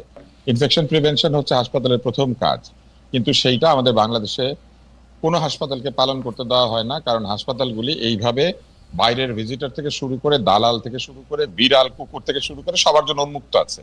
কারণ হাসপাতালের প্রতিরক্ষা দেওয়ার কোনো সিস্টেম নাই। আপনি এখানে প্রতিরক্ষা দেওয়ার জন্য এপিসি মোতায়েন হবে, অনেক কিছু মোতায়েন হবে বিভিন্ন জায়গায়, কিন্তু হাসপাতালকে ঠিক মতো প্রতিরক্ষা দেওয়ার জন্য ঠিক মতো পুলিশ মোতায়েন করা নাই, আনসার মোতায়েন করা নাই। হাসপাতালের মধ্যে ঢুকে ডাক্তার এবং নার্সদেরকে প্রতিদিন প্রহার করা, বিভিন্ন সময় চড়চাপড় দিয়ে বেরিয়ে যাওয়া, এটা একটা নিত্য নৈমিত্তিক ঘটনা। আমি আপনাকে হোয়াটসঅ্যাপ গ্রুপের মেসেজ দেখাতে পারবো মেডিকেল বিশ্ববিদ্যালয়ে, যেখানে কার্ডিওলজির ডাক্তাররা বলছেন যে প্রতিদিনই তো কেউ না কেউ থাপ্পড় খাচ্ছি, আজকে কে খায় দেখা যাক। এবং তারপরে একজন লিখেছেন যে আজকেরটা ঘটে গিয়েছে, আজকে অমুকে খেয়েছেন থাপ্পড়। আপনি চিন্তা করেন, মেডিকেল বিশ্ববিদ্যালয়ের ভিতরে ঢুকে কার্ডিওলজি ওয়ার্ডের ডাক্তারদেরকে প্রতিদিন কেউ না কেউ চর মেরে যায়। এরকম একটা হোয়াটসঅ্যাপ কনভারসেশন আমার কাছে আছে। এখন এইটা কেন হয়েছে বাংলাদেশে, এটা যদি আপনি জানতে চান তাহলে আমি বলবো যে একটা সময় বাংলাদেশে রোগী দেখতে যাওয়ার ব্যাপার ছিল, রোগী মরে যাবে, ফলে রোগীকে হরলিক্স, আঙ্গুর, কমলা, আপেল নিয়ে যেত লোকজন। রোগী খুশি হয় মৃত্যুর আগে আত্মীয় স্বজনকে দেখতে পেরেছে, আর রোগীর আত্মীয় স্বজনরা খুশি হয় যে অমুকে অমুকে আমার আব্বাকে দেখতে আসছিল। কিন্তু সেই জায়গা থেকে বাংলাদেশের চিকিৎসা ব্যবস্থা অনেক এগিয়ে গেছে, কিন্তু দুর্ভাগ্যজনক ভাবে আমাদের সমাজ ব্যবস্থা আগায় নাই। এখনো মনে করা হয় যে কেউ যদি রোগী হয় তাকে হাসপাতালে আঙ্গুর, আপেল, কমলা নিয়ে দেখতে গেলে এটা খুবই ভালো। হরলিক্স নিয়ে যায়, হরলিক্স এর মধ্যে ভর্তি চিনি, কিন্তু ডায়াবেটিস রোগীর জন্য হরলিক্স নিয়ে যায় বারডেমে। তো এইগুলা ঘটে বাংলাদেশে। এটা আমাদের যারা জনগণ, আমাদের সামাজিক পরিচয়। আমার একটা ছোট প্রশ্ন আছে। এই যে বার্ন ইউনিটে যে ঘটনাটা ঘটেছে, আমার একটা ছোট প্রশ্ন আছে। বলেন। জামায়াতে ইসলামীর আমির জনাব শফিকুর রহমান বার্ন ইউনিটের দরজায় এসে দাঁড়িয়েছেন, কোন ডাক্তার কি সত্যি তাকে বলেন যে আপনি এখানে যেতে পারবেন না? বা মির্জা ফখরুল ইসলাম ডাক্তারের ঘাড়ে কয়টা মাথা? কিন্তু ডাক্তারের তো এটা দায়িত্ব, ডাক্তারের এটা দায়িত্ব তো তুষার ভাই, ডাক্তার তো এটা তাকে বলতে হবে। শোনেন, নিরাপত্তার অভাব থাকলে আপনি নিজেও এটা বলতে পারবেন না। আপনি যদি জানতেন, কিন্তু আপনি থাকলে তো বলতেন, কিন্তু আপনি থাকলে তো বলতেন, এখনকার ডাক্তাররা বলবে না। আমি থাকলে বলতাম, আমি একটা ব্যতিক্রম। এখনকার ডাক্তাররা না, কোন ডাক্তার এটা চিন্তা করতে পারে না, কারণ ও যদি মার খায় ওর নিজের চিকিৎসা কোথায় হবে? না না, এটা আমি কেন জানতে চাইতেছি তুষার ভাই, এটা আমি কেন জানতে চাইতেছি, আমাকে ডাক্তার শফিকুর রহমানের সাথে আমি কথা বলবো, উনি নিজেও একজন ডাক্তার, আমি তার সাথে কথা বলবো, উনি আমাকে বলবেন ভাই আমার তো এটা কেউ বলে না, আমি গ্লাভস নিরাপত্তা নিয়ে ঢুকছি। মির্জা ফখরুল ইসলাম একই কথা বলবেন, মানে কি আমি মানে কোন ডাক্তার কি ওনাকে বলছেন? চাই না, উনি ডাক্তার কি বলছেন? আমি ওনার সমালোচনা করতে চাই না, কিন্তু উনি দুইবার বক্তব্য দিতে গিয়ে গরমের কারণেই হোক বা ওনার কোন অসুস্থতার কারণেই হোক, হঠাৎ ব্লাড প্রেশার কমে যাওয়ার কারণেই হোক, অথবা ক্যারোটিড আর্টারির সাপ্লাইয়ের দুর্বলতা থাকার কারণেই হোক, উনি কিন্তু পড়ে গিয়েছেন দুইবার। উনি নিজে ডাক্তার হওয়ার পরও নিজের স্বাস্থ্যের যত্ন না নিয়ে, ওই সময় কি কারণে এটা হতে পারে তার এটা বিবেচনায় না নিয়ে উনি বসে বসে বক্তৃতা দিয়েছেন। উনি একজন রাজনৈতিক নেতা হিসেবেই আসলে নিজেকে এখন চিন্তা করছেন, উনি ডাক্তার হিসেবে চিন্তা করছেন না, এবং ওই রাজনৈতিক দায়িত্বের অংশ হিসেবে উনি ওখানে গিয়ে হাজির আমার হয়েছেন। প্রশ্ন হচ্ছে যে একজন উনি ডাক্তার উনি যে এটা জানেন না, একজন উনি যে ডাক্তার এটা জানেন না এটা কেউ বিশ্বাস করবে না। একজন ডাক্তার হিসেবে উনি ঠিকই জানেন জি যে না, বার্ন সেটা উনি জানেন, রোগীকে কিন্তু কেউ এইভাবে ওনাকে বলে বাধা বলে দিয়ে, দেখতে কোনো দেওয়া যায় ডাক্তার না। ওনাকে বাধা দিয়েছেন কিনা, আমি এটা শুধু জানতে চাচ্ছিলাম মির্জা ফখরুল সাহেবকে, বা ওইটা উনি ভালো বলতে পারবেন। আমি তবে ওনাকে আমি জানতে আপনাকে চাইবো। জিনিসটা বলি, জি জিনিসটা বলি, ডাক্তারের বাধা দেওয়ার কথাই না। আচ্ছা বার্ন ইউনিটের নিচতলাতেই যে কোনো রোগী ঢুকার সময়, যে কোনো ভিজিটার বা যে কেউ ঢুকার সময় এটা বাধা দেওয়ার কথা সিকিউরিটি গার্ডের। আপনি তাকে ডাক্তার পর্যন্ত যেতে দিয়েছেন। এই স্বাস্থ্য মন্ত্রণালয় বাংলাদেশের কোথাও তার দায়িত্ব পালন করছে না। এই স্বাস্থ্য উপদেষ্টার ওইখানে দাঁড়ায় থাকার কথা ছিল। এই স্বাস্থ্য উপদেষ্টা বলে দেওয়ার কথা ছিল যে আপনারা কেউ দেখতে যাবেন না। নিচতলায় দাঁড়িয়ে স্বাস্থ্য উপদেষ্টার অন্যদেরকে আটকানোর কথা। স্বাস্থ্য উপদেষ্টা কই ছিলেন? আচ্ছা ডাক্তারকে যে বলেন ডাক্তার মাইর খাবে 2 দিন পরে, ডাক্তারেরও বউ বাচ্চা আছে, এইটা আপনি একটা পয়েন্ট অফ মাইর খাওয়ার রিস্ক করতে কেন দিবেন? রাইট, এটা একটা পয়েন্ট অফ যে ডাক্তারের কাজ পর্যন্তই তার যাওয়ার কথা না। আমি একটু তুষাবে আপনাকে থামাই, আমি ডক্টর আবু আলম শহীদ খানকে জানতে চাই। ডক্টর আবু আলম শহীদ খান, এই যে মানে স্বাস্থ্য প্রশাসন বলে একটা ব্যাপার আছে, স্বাস্থ্যের প্রোটোকল মানে চিকিৎসা প্রোটোকল তো জীবন মৃত্যুর ব্যাপার। এই ক্ষেত্রে এইটা কেন, মানে অনেক দর্শক এটা বলতে পারেন যে আপনারা এটা এত সমালোচনা করতেছেন, অবশ্যই সমালোচনা করব ভাই। যে কোনো জায়গায় এলো ঘর পুড়লে আলু পোড়া খাইতে আসে কয়টা লোক, এটার মানেটা কি আসলে? এই এই এই এটা তো এখন এইটা কই, এই এই প্রশ্নটা কোথায় আসলে? এটা তো এখন দেশের রীতি হয়ে গেছে, এবং এটা তো হলো আপনি রাজনৈতিক পয়েন্ট কাউন্ট করার জন্য। আপনি না গেলে আপনার রাজনীতিতে পয়েন্ট কমে যাবে। কিন্তু আপনি নিজেও জানেন এটা শুধু ডাক্তার হওয়ার দরকার নেই, এটা যে কোনো নাগরিক বা যে কোনো রাজনৈতিক নেতা বা যে কোনো ব্যক্তি পরিবারের সবাই জানে যে আমরা একটা বার্ন ইউনিট কিংবা আরো সেন্সিটিভ ইউনিট যেগুলোতে আছে হসপিটালে আমাদের যাওয়ার একটা রেস্ট্রিকশন আছে, এবং আমাদের একটা নির্দিষ্ট সময় আছে, সেই সময় অনুযায়ী আমাদেরকে যেতে হবে। তারপরে এই যে আমাদের যে নিরাপত্তাহীনতা এবং আমাদের লোকজনের যে স্বাধীন ভাব এবং এই যে প্রেসার গ্রুপ মব এসব হওয়ার পর কিন্তু আমাদের ডাক্তার সাহেবদের পক্ষে আর এগুলো কন্ট্রোল করা সম্ভব না। এইটা কন্ট্রোল করতে হলেও এটাও তো উপদেষ্টা যে সরকার আছে, যে এখনকার অন্তর্বর্তীকালীন সরকার, এটাও তো একটা সংস্কার। আপনি এই সংস্কারটা করেন না ভাই, তাইলেও তো মনে হবে যে আপনি একটা সংস্কার করলেন। এখন পর্যন্ত কোনো সংস্কার দেখি নাই। এটা আজকের এই আলোচনার মধ্য দিয়ে সংস্কার এটা হতে পারে যে এই হসপিটালে বা কোনো একটা চিকিৎসা কেন্দ্রে কোনোভাবে মানুষজন এইভাবে ঢুকতে পারবে না এবং ঢোকার অনুমতি দেওয়া হবে না, এবং সেখানে পর্যাপ্ত নিরাপত্তার ব্যবস্থা করা হবে। তো এটা তো করতে পারে, করা উচিত। এখন স্বাস্থ্য উপদেষ্টা কোথায় আছেন, কি করছেন, কিভাবে দেখছেন জিনিসগুলোকে, এগুলো তো সম্পর্কে আমাদের কিছুই জানা নেই। সারা দেশেই তো আপনি ডাক্তার বলেন, শিক্ষক বলেন, আইনজীবী বলেন, জাজ বলেন, সচিবালয়ের কর্মচারী কর্মকর্তা বলেন, পুলিশ বলেন, সকলের উপরে তো চড়াও এক ধরনের মপতন্ত্র, এবং সকলেই এখন ভয়ে অস্থির কখন তার কি হবে। এই যে আপনি শিক্ষা সচিবকে যে অবমুক্ত করা হলো বা সরিয়ে দেওয়া হলো, এটা দিয়ে আপনি কি মেসেজ দিলেন? যে আমাদের ইচ্ছা হলে আমরা যে কাউকে সরিয়ে দেব, তারপর আমরা একটা যুক্তি দিব। ওনাকে বলেছিলাম, উনি কথা শুনে নেই। ও কি সুন্দর যুক্তি! তো এটার ফলে তো আপনি পুরা সচিবালয় মানে পুরা সিস্টেমে আপনি একটা প্যানিক সৃষ্টি করছেন, প্যানিক ছড়িয়ে দিচ্ছেন। রাইট তুষার ভাই, আমি আরেকটা বিষয় আপনার একটু প্রশ্ন করতে চাই। আপনি অনেক দিন ধরে হচ্ছে ব্লাড ব্যাংক বা সন্ধানী যখন প্রথম হয়েছে তার আগে যখন ব্লাড ব্যাংক ছিল সেগুলির সাথে আপনি জড়িত। আমাদের আসলে যেটাকে ব্লাড ব্যাংক বলে সেটার আসলে অবস্থাটা আসলে কি? আমরা কালকে এই যে অনেক লোক হাসপাতালে গেছে, এটা একটা বড় কারণ, কিন্তু তারা রক্ত দিতে গেছে কারণ অনেক বড় বড় ইনফ্লুয়েন্সাররা আহ্বান জানিয়েছেন যে রক্ত দিতে হবে, আপনারা যে যেমনে পারেন সেখানে গিয়ে আসলে রক্ত দেন। এইটার কারণটা কি? মানে আমাদেরকে আসলে ব্যাংকে প্রাথমিক ধাক্কা সামাল দেওয়ার মতো রক্ত থাকে না, তারপর আত্মীয় স্বজনের মাধ্যমে সেটা বলা, নাকি ব্যাপারটা এরকম? কারণ আমি কালকে খোঁজ নিয়ে জেনেছি কয়েক হাজার মানুষ সেখানে শুধু রক্ত দিতে গিয়েছেন, অনেক হাসপাতালের অনেক জায়গায় কয়েক হাজার, এটা বেশি হইতে পারে। আমি একটু আপনাকে জিনিসটা ব্যাখ্যা করি। এটা একটা টেকনিক্যাল ব্যাখ্যা। প্রথম হচ্ছে যে মানুষ আসলে উৎসাহে চলে যায়, মানুষ কিছু করতে চায়। তো সাধারণ মানুষ কি করতে পারে? রক্ত দিতে পারে অথবা কিছু টাকা দিতে পারে। তো তারা রক্ত দিয়ে আরো তাদের এই ভালোবাসা বা মনে করেন যে তাদের যে কন্ট্রিবিউশন সেটা করতে চায়, এটা খুব একটা খারাপ কিছু না। আর রক্তের প্রয়োজনও হয়। বার্ন ভিকটিমকে আসলে সরাসরি রক্ত দেয় না, প্লাজমা দেয় বা অনেক সময় ভিন্ন ভিন্ন রক্তের যে কণিকা আছে সেগুলো দিতে হয়। এটা ডিসাইড করেন ডাক্তাররা, এগুলিকে আলাদা করতে হয়, রক্ত থেকে আলাদা করতে হয়। তো ফলে বার্ন ভিকটিমকে কি দেওয়া হবে এটা ডাক্তাররা সিদ্ধান্ত নেন। আমাদের যে ব্লাড ব্যাংক আছে, যেগুলো সরকারি ব্লাড ব্যাংক, সেগুলো কিন্তু সায়েন্টিফিক ব্লাড ব্যাংক, এবং সেখানে মোটামুটি রক্তের মজুদ থাকে। একেবারে থাকে না, তাদের কাছে রক্তের মজুদ থাকে, কিন্তু এই ধরনের ক্রাইসিস মোমেন্টে যে পরিমাণ রক্তের প্রয়োজন হয় সেই পরিমাণ রক্ত আসলে কোনো ব্যাংকে রাখাটা ফিজিবল না।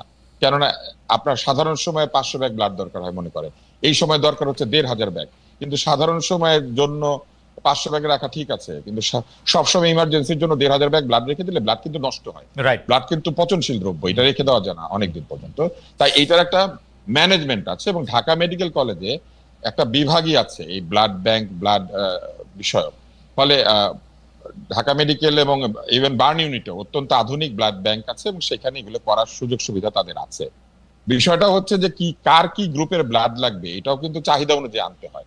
যখন এরকম সবাই মিলে ব্লাড দিতে চলে যায়, তখন যেই গ্রুপগুলি বেশি, ও বি, এইগুলির অনেক রক্ত চলে আসে। কিন্তু যেগুলির নেগেটিভ ব্লাড কিংবা ধরেন এবি এই ধরনের ব্লাড যেগুলো কম পাওয়া যায়, এগুলা কিন্তু কম আসে। তাই ব্লাড দিতে গেলে আসলে চাহিদা অনুযায়ী ব্লাড দেওয়াটাই জরুরি। আমাদের দেশের যে ম্যানেজমেন্টটা নাই সেটা হচ্ছে ব্লাড ডোনারদের একটা ডেটাবেস, একটা সেন্ট্রাল ডেটাবেস নাই। সন্ধানীর একটা ডেটাবেস আছে, বাঁধন নামে একটা অর্গানাইজেশন আছে, তাদের আছে, রেড ক্রিসেন্টের একটা ডেটাবেস আছে, কারা অ্যাক্টিভ ব্লাড ডোনার আর কারা এখন আর অ্যাক্টিভ ব্লাড ডোনার না, তাদের বয়স অনেক হয়ে গিয়েছে, তারা এখন আর ব্লাড দিতে পারছেন না। যেমন আমি আমার জীবনের প্রথম ব্লাড দেওয়া এবং চোখ দান করা একসাথে করেছি 18 বছর হওয়ার সাথে সাথে। এটার জন্য আমাকে কেউ বলতে হয় না, না, কিন্তু সবাই তো আর এইভাবে যায় না। কিন্তু তুষার ভাই ম্যানেজমেন্টটা হলো ব্লাড ম্যানেজমেন্টের ক্ষেত্রে ইন্টারন্যাশনাল সিস্টেমটা হচ্ছে যে আপনি আসলে ব্লাডটা একটা নির্দিষ্ট, মানে এটা একটা হাসপাতালের সাথে লাগোয়া ব্লাড ব্যাংকে আসলে কেউ ব্লাড দিতে এরকম আহ্বান জানায় না। তার ফলে তো হচ্ছে যে অনেকগুলি মানুষ সেখানে গেলে অনেকগুলি হাসপাতালের লোক। আমি একটু আমাদের স্বাস্থ্য ব্যবস্থার ত্রুটির কথাটা বলি। জি। আন্তর্জাতিক ভাবে যেভাবে স্বাস্থ্য ব্যবস্থা পরিচালিত হয় আমাদের এখানে সেভাবে হয় না। যেহেতু আমাদের এখানে সরকারি স্বাস্থ্য ব্যবস্থা সরকারি হাসপাতালকে ঘিরেই চলে, সেই জন্য আমাদের এখানে এই ব্লাড ডোনেশনের বিষয়টা মেডিকেল কলেজ, সরকারি মেডিকেল কলেজগুলিতে প্রথম শুরু হয়েছিল সন্ধানী দিয়ে, আর সরকারি যে ব্লাড ব্যাংকগুলি আছে এগুলাই হচ্ছে ব্লাড ডোনেশনের জায়গা হয়েছে। এর বাইরে মহাজাতকের আছে, কোয়ান্টাম ফাউন্ডেশনের ব্লাড ডোনেশনের জায়গা, আর আছে হচ্ছে রেড ক্রিসেন্টের ব্লাড ডোনেশনের জায়গা। মানুষ তো ভিন্ন ভিন্ন জায়গায় যে ব্লাড ডোনেট করতে পারে এটা মানুষ জানে। এই জন্যই সেন্ট্রাল ডেটা ব্যাংক এবং সেন্ট্রাল ডেটাবেস ম্যানেজমেন্ট থাকা জরুরি। একটা ব্লাড মনে করেন নষ্ট হচ্ছে, মনে করেন একটা ও নেগেটিভ ব্লাড নষ্ট হচ্ছে রেড ক্রিসেন্টে, আর আপনি ও নেগেটিভ ব্লাড খুঁজে বেড়াচ্ছেন ওই মুহূর্তে ঢাকা মেডিকেলে। যদি আমরা জানতাম যে এই মুহূর্তে বাংলাদেশে টোটাল ব্লাডের মজুদ কত এবং কোন জায়গা থেকে টান দিলে পরে ব্লাডটা আনা সম্ভব, তাইলে কিন্তু এই যে অহেতুক অতিরিক্ত ব্লাড দিয়ে ব্লাড নষ্ট করা অথবা প্রয়োজনের সময় ব্লাড না পাওয়া, এটার কোনোটাই হতো না। আমাদের স্বাস্থ্য ব্যবস্থা এইগুলিতে মনোযোগ না দিয়ে কিসে মনোযোগ দিয়েছে জানেন? আমাদের স্বাস্থ্য ব্যবস্থা মনোযোগ দিয়েছে দামি দামি যন্ত্রপাতি কিনে আফজল আর মিঠুর পকেট ভর্তি করার জন্য, এবং যেই জায়গা থেকে এখনো স্বাস্থ্য মন্ত্রণালয় বের হইতে পারে নাই। আচ্ছা, এইটা একটা ইন্টারেস্টিং জনাব আবুল শহীদ খান, মানে একটা সেন্ট্রাল ডাটাবেজের কথা কিন্তু ডক্টর আব্দুল নূর তুষার আজকে প্রথম বলতেছেন না, উনি এর আগে অনেকবার বলছেন। আমরাও এগুলি আসলে গত 20-22 বছরে অনেকবার শুনছি, কারণ এটা একটা বেসিক। এইটা কেন করা হয় না আপনি কি জানেন এটা কিছু, যে মানে কেন এরকম একটা সেন্ট্রাল ডাটাবেস করে খুব কম্পিউটার নিয়ন্ত্রিত একটা জায়গা করা হয় নাই, সার্চ একটা অপশন সহ, এটা কেন করা হয় না, এটা আপনার কোনো আইডিয়া আছে? আমি একটা কথা একটু বলে দেই শহীদ ভাইয়ের কাছে যাওয়ার আগে। খুব সহজ ব্যাপার, সরকার দেখবেন SMS দেয়, আইসা ট্যাক্স দেন, আইসা অমুক দেন, এমনকি এটাও দেয় যে সব ব্লাড দিয়ে যান। কিন্তু যে মুহূর্তে ক্রাইসিস, আজকে যদি একটা ডেটাবেস ম্যানেজমেন্ট থাকতো, এবং এটা কিন্তু আছে, আপনার NID তে আছে, সব জায়গায় আছে। ধরেন বাংলাদেশের সব ও নেগেটিভ ব্লাড যাদের আছে, একটা মেসেজ পাইলেন যে এই মুহূর্তে বাংলাদেশে অমুক জায়গাতে এত ব্যাগ ও নেগেটিভ ব্লাড দরকার, আপনি যদি ওই জায়গার কাছে থেকে থাকেন তাহলে একটু ব্লাডটা দিয়ে আসেন। এটা দেওয়া কিন্তু কিচ্ছু না, এটা তো ওয়ান টুর ব্যাপার না। এবং যে ব্লাড অলরেডি আছে সেগুলিরও তো একটা ডাটাবেস থাকলে সেটা একটা সুবিধা। পৃথিবীর সব দেশে হ্যাঁ, সেটা তো থাকবে। পৃথিবীর সব ডোনারদেরকে কল করা, না, পৃথিবীর সব দেশে ডোনারদেরকে কল করার সিস্টেম থাকলে 3000 লোক যাইতো না, তারা ওয়েট করতে। এবং ব্যাংকে ব্লাড দরকার, আমি যাই। এবং ব্যাংকে যেরকম থাকে সে মানে তা জানাটা খুব জরুরি। একটু বলবেন শুধু এটা কেন হয় নাই? সম্ভবত এখানে মানে কারো কারো প্রফিট নাই হতে পারে, কমার্শিয়ালি এটা লাভজনক না। ধরেন আপনি ব্লাড ব্যাংক চালাবে যারা, যে ডাক্তার বা যারাই এটা করবেন, তাদের কাজটাকে তারা মনে করেন যে এটাতে তাদের খুব বেশি একটা উন্নতি হবে না, এবং এখানে তো টাকা পয়সা নাই, সুতরাং এখানে কমিশন খাওয়ার স্কোপ কম। তো সব মিলে আমরা এই জিনিসটাকে খুবই গুরুত্বপূর্ণ মনে করি না। একটা তো হলো আমাদের দুর্নীতির কারণে, আরেকটা হলো আমরা গুরুত্বপূর্ণ মনে না করার কারণে আমরা ওই জায়গাটায় এইভাবে ডেভেলপ করতে পারছি না। বাট এগুলো ডেভেলপ করতে হবে, এগুলো ছোট ইস্যু, বাট এগুলো কিন্তু সংস্কারের মূল ইস্যু হওয়া উচিত। ওকে, এগুলো নিয়ে তো কোনো আলোচনা নাই। শহীদ ভাই, আমি আপনার কাছে প্রসঙ্গে আসতেছি, তার আগে বলি আমাদের একজন দর্শক বলছেন 3 জন আওয়ামী সন্ত্রাসী বসে বক বক করছে টকশোতে। এইটি উনি তার নিজস্ব আইডি থেকেও বলেন, মানে তার আইডিটা মানে কোনো মানুষের নাম বলে মনে হচ্ছে না, কিন্তু তিনি এটি অনেকবার বলেছেন। আর আর আর আরেকজন মব সন্ত্রাসী বসে বসে আমাদেরকে দেখছে। আর সেলিনা পারভিন বলেছেন খালেদ মহিউদ্দিন নিজেই একসময় এই মবদের উস্কে দিয়েছিলেন, এখন যখন সেই মব উল্টে যাচ্ছে তখন নিজেকে দূরে রাখছেন, ইতিহাস সব মনে রাখে। আচ্ছা, ভালো কথা। আমি এইটা একটু জানতে চাই শহীদ ভাই আপনার কাছে, যে সোশ্যাল মিডিয়ায় আমরা একটু সময় আপনাদের থেকে একটু চাইয়ে নিচ্ছি, যদিও নির্ধারিত সময় শেষ, কিন্তু কিছু বিষয় নিয়ে একটু কথা হওয়া দরকার এবং এই কথাগুলি আমাদেরও একটু শিক্ষা দরকার, যে সোশ্যাল মিডিয়া অপতথ্য বা বানোয়ার তথ্য ছড়িয়ে সাংঘর্ষিক পরিস্থিতি তৈরির প্রবণতা এখন অনেকভাবে দেখা যাচ্ছে। অনেক ক্ষেত্রে আর্টিফিশিয়াল ইন্টেলিজেন্স বা এআই ব্যবহার করে যে কোনো ঘটনাকে নিয়ে ভুয়া ছবি, ভুয়া ভিডিও বানিয়ে পরিস্থিতি ঘোলাটে করতে চাইছে, অথবা বেশি লাইক বা ভিউ করতে চাচ্ছে। তো এইটা তো পর দিনই বা পর মুহূর্তেই, পরের ঘন্টায় ধরা পড়তেছে যে তারা সত্যি বলতেছেন না।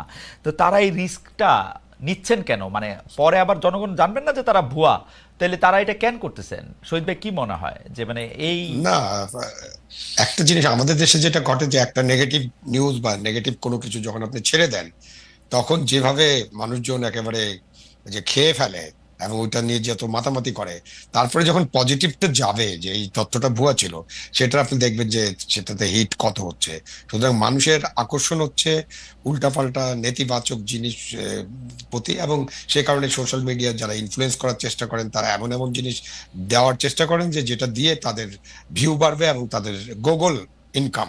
এটা গুগলের সাথে হয়তো কথা বলতে হবে।